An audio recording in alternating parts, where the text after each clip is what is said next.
এই জার্নিটা আমি কখনো ভুলব না। আমার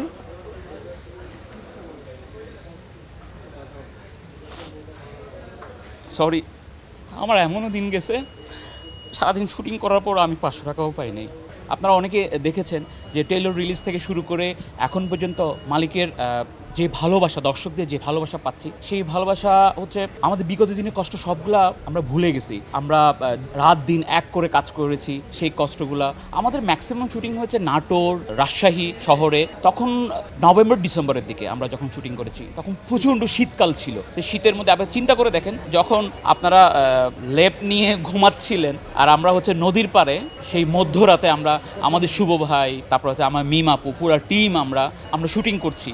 চিন্তা করে দেখেন আমরা কত কষ্ট করে শুটিং করেছি। সেই জায়গা থেকে আপনাদের কাছে অনুরোধ করব, আপনারা প্লিজ হলে আসুন, সিনেমাটা দেখেন।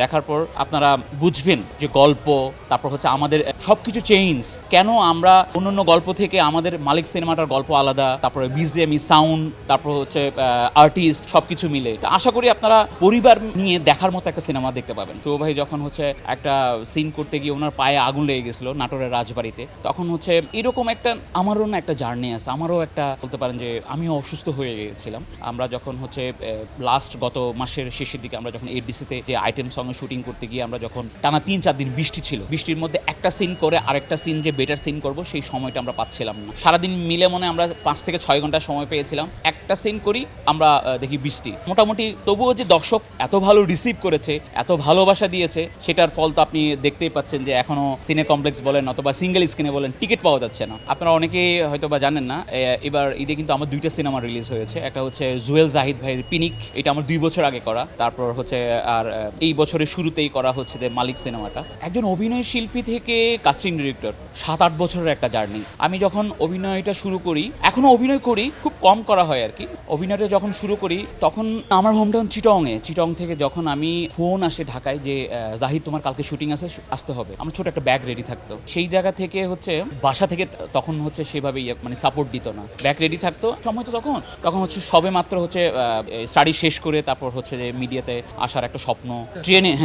ট্রেনে যখন ঢাকায় আসি, পকেটে থাকতো 500 টাকা। এই 500 টাকা দিয়ে যদি আমি সিটে বসে যাই আমার টাকাটা শেষ হয়ে যাবে। তখন 5 টাকা দিয়ে একটা পেপার কিনে টিটিকে 100 টাকা দিয়ে নিচে বসে আসতাম। সারাদিন শুটিং করে আবার হচ্ছে চিটংয়ে চলে যাওয়া, এই জার্নিটা আমি কখনো ভুলবো না।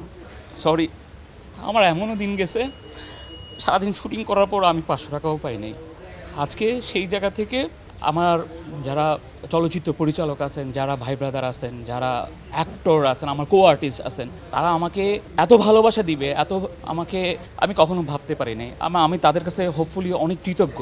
সেই অভিনয় শিল্পী থেকে আজকে সাকিব ভাইয়ের মতো সিনেমাতে কাস্টিং ডিরেক্টর হিসেবে কাজ করা, তারপর হচ্ছে শুভ ভাইয়ের মতো সিনেমাতে এত বড় একটা দায়িত্ব, যে পুরো গল্প মানে A to Z আমাকে পুরো মিনিটে আমাকে কৈফিয়ত দিতে হইতো। সেই জায়গা থেকে এত বড় দায়িত্ব পালন করা আসলে চারটিখানি ব্যাপার নয়। তবুও শুধু দোয়া করবেন যেন আমি আরও ভালো কাজ করতে পারি, ভালো কাজ উপহার দিতে পারি।